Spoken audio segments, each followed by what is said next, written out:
जैसा कि हमारे भारत के कृषि मंत्री ने शिवराज सिंह ने कहा था कि मैं किसानों की आमदनी 8 गुना करके दिखाऊंगा।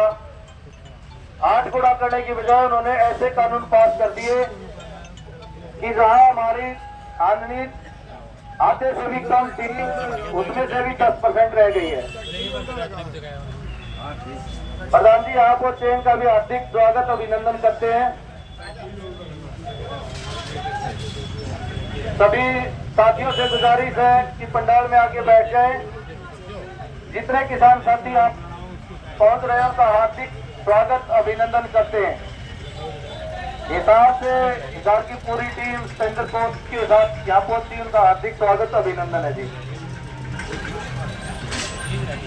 सभी किसान साथियों से अनुरोध है, कृपया एक बार ये बातें जो बता रहे हैं ये ध्यान से सुने ताकि हमारे को सच्चाई का पता चल जाए और इसके आगे फिर जो रूटीन अब होती है बार बार अपने नाम भी लिखाते रहे।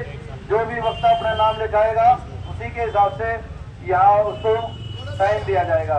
जैसा कि आप सबको बताया, जो मंडी के लिए ये कानून आए हैं उनके विरोध के लिए हम यहाँ बैठे हैं। 18 तारीख को हम डीसी साहब से मिलने के लिए गए थे।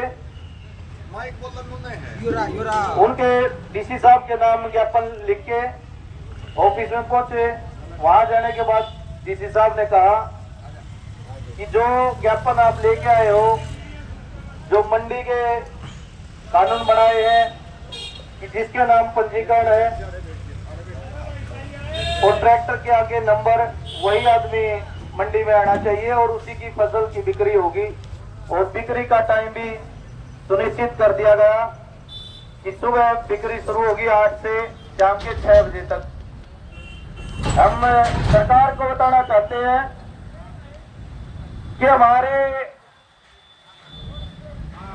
पूर्वज सालों साल से जो भी जमीन जायदाद हमारे बुजुर्गों और माताओं के नाम है, जो घर से बाहर जाने में भी असमर्थ है क्योंकि किसी की उम्र 80 साल है तो किसी की 90 साल है, सफेद कुर्ता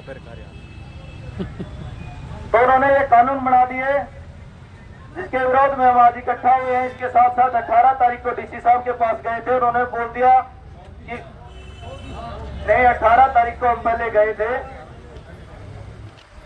जिस टाइम उन्होंने बोल दिया कि मेरे हाथ में कुछ भी नहीं है, मैं इसमें एक भी एक्स्ट्रा चीज या इसी को एक्सेप्ट करके इसको अथॉरिटी भी नहीं कर सकता।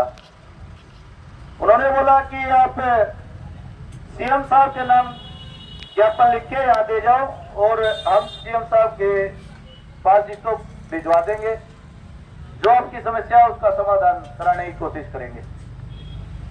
तो हमने बोला कि 5 से 7 दिन के अंदर अंदर हम वापिस ज्ञापन लिख के और आपके समक्ष कर देंगे। तो टाइम बीतता था, 3 से 4 दिन, 24 तारीख आ गई। 23 तारीख को सभी साथ के जो जिला जींद और नियरेस्ट अपना जिला हिसार के जो साथी किसान साथी है उनसे बातचीत की गई कि 24 तारीख को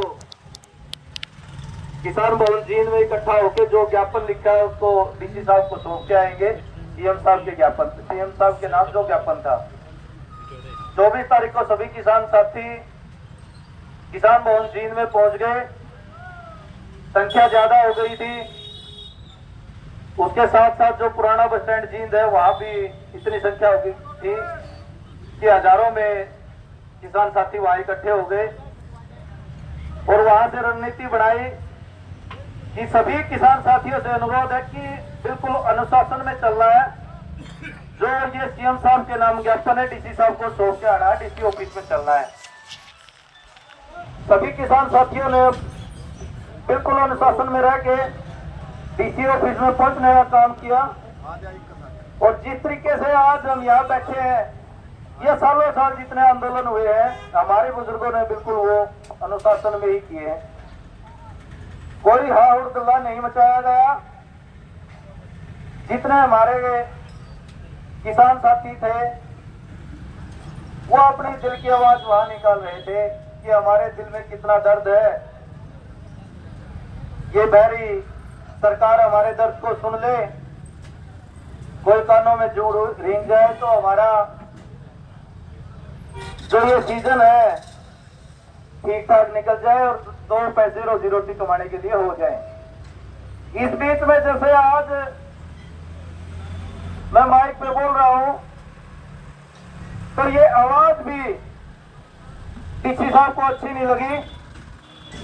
ऊपर से मैसेज आता है कि आवाज को थोड़ा कम कर लिया जाए।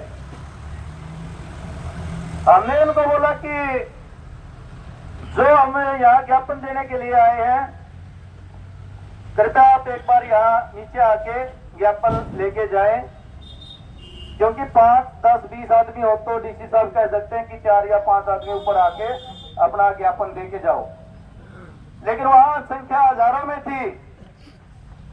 सभी किसान साथियों की राय ली गई कि ऊपर ज्ञापन दे के आना है या डीसी को ही बीच में बुलाना है।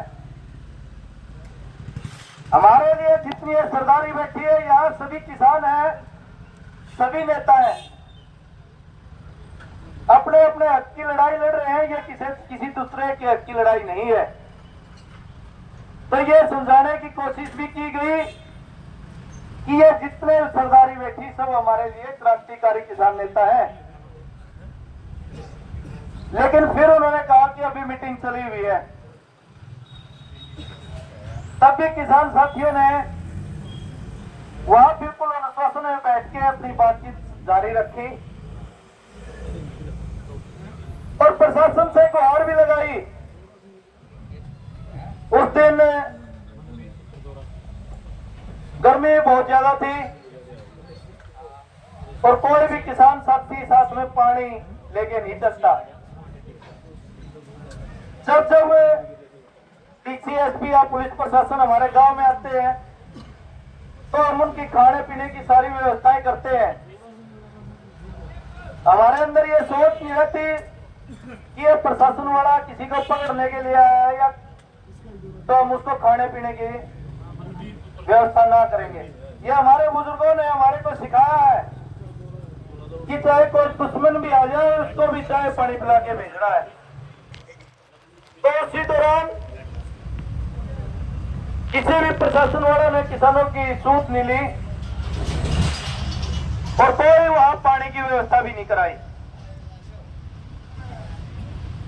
जहां बातें चल रही थी कि डीसी साहब आप नीचे आके ज्ञापन ले लीजिए, आप भी किसान के बच्चे हो, कभी तो आपके माता पिता ने आपको ये सिखाया होगा, माताओं बहनों और बुजुर्गों की किस प्रकार हमें इज्जत करनी है। जो भी अन्नदाता है उसके समक्ष जाके कैसे बात करनी है।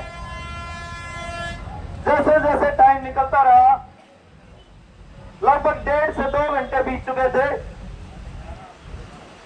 उसी दौरान एक सीआईडी के थ्रू आवाज आई कि डीसी साहब नहीं आएंगे। डीसी साहब ने मना कर दिया। हम तो सीएम साहब से और पीएम साहब से ही पूछना चाहते हैं, क्या किसान आदमी नहीं है? क्या किसान के अंदर से बदबू आती है? किसान एक अन्नदाता है, पूरी दुनिया का पेट पालने वाला एक ये किसान ही है, एक ये कमेरा वर्ग ही है, जो ना दिन को देखता, ना रात को देखता, ना सर्दी को देखता, ना गर्मी को देखता। जो आपने ये फरमान जारी किया है, सरकार से हम अब भी गुजारिश करते हैं कि जो ये फसल और मंडियों के जो कानून बनाए हैं, या तो इनको वापिस ले लो या फिर एक दिल्ली जैसे आंदोलन की आप भी तैयारी में रहना। हमारे को यहाँ ये बात कहने में गुरेज न होना चाहिए कि 26 जनवरी को भी लेटेस्ट में जितना प्रशासन पुलिस वाले डीसी एसपी या जितने सीबीआई वाले थे, उन्होंने अपने सैटेलाइटों के जरिए देखा होगा कि हमने यहाँ 1500 से 2000 ट्रैक्टर लाने का काम किया था। ये वही किसान थे जो खेत में हल जोत सकते हैं, अपनी जीविका खुद पैदा कर सकते हैं, किसी के मोहताज नहीं है। जैसा व्यवहार हमारे साथ डीसी ने किया, अब हमारी बातचीत हरियाणा और भारत में केवल 3 ही आदमियों से होगी। मैं बता देना चाहता हूं, डीसी साहब हमारे कोई दुश्मन नहीं है तो पूरे डिस्ट्रिक्ट के मालिक, लेकिन है सरकारी नौकर, जनता के लिए काम करने वाले डीसी हैं। वो डीसी का काम ही जनता के लिए काम करना होता है। अभी कल भारतीय किसान यूनियन हरियाणा के प्रदेश अध्यक्ष श्री रतन मान जी ने सभी किसान साथियों से मीटिंग की और उन्होंने आगे संदेश भेजा कि अब हमारी बातचीत किसी मंत्री या विधायक से नहीं होगी। कोई भी राजनीतिक दल, चाहे वो भाजपा हो, कांग्रेस हो, इनेलो हो, जेजेपी, बसपा, हमारे लिए सब एक समान है। हमारे धरना स्थल पे कोई भी राजनीति नेता हमारे को बहलाने फुसलाने का काम ना करे। यह एक अराजनीतिक मंच है।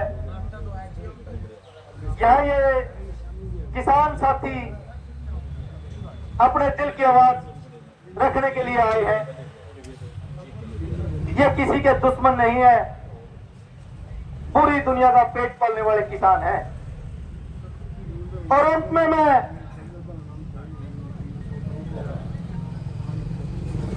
पूरे प्रशासन को और भारत सरकार को केवल एक ही बात बताना चाहता हूं कि हमारी बातचीत केवल जिला जींद के डिप्टी कमिश्नर मोहम्मद इमरान रजा, इसके बाद हरियाणा के मुख्यमंत्री नायब सिंह सैनी जी, मुख्यमंत्री हरियाणा प्रदेश, यह सबसे लास्ट में भारतवर्ष के प्रधानमंत्री श्री नरेंद्र मोदी जी, केवल वही 3 आदमी है जिसे हम अब बातचीत कर सकते हैं। इसके साथ ही सरकार को मैं चेताना चाहता हूं कि इन किसानों के अंदर इतना दम है कि आपकी मंडियों के गेट जब भी इनका मन करेगा उस टाइम खुलेंगे। सरकार को मैं चेताना चाहता हूं कि जैसे ही हमारी फसल कटेगी, चाहे वो दिन हो चाहे रात हो, या तो हमारी फसल की बिक्री हो या फिर हम वंशज श्री सर छोटू राम के हैं, उनकी बात को हम भूले नहीं है। हमारे अंदर इतनी कैपेसिटी है कि हम अपनी फसल को घर पे रोक सकते हैं। और मेरी सभी से गुजारिश है, जो सर छोटू राम ने कहा था, थोड़े इंसान बोलना सीख ले। सबसे मेरी गुजारिश यही है कि जो भी वक्ता बाहर से आए हैं या जिला जींद से हैं, मेरे बुजुर्गों, नौजवान साथियों, अपना नाम यहां लिखवा के और जो भी माइक पे बोला जाए नाम से संबोधित किया जाएगा। बारी बारी से अपने विचार रखें।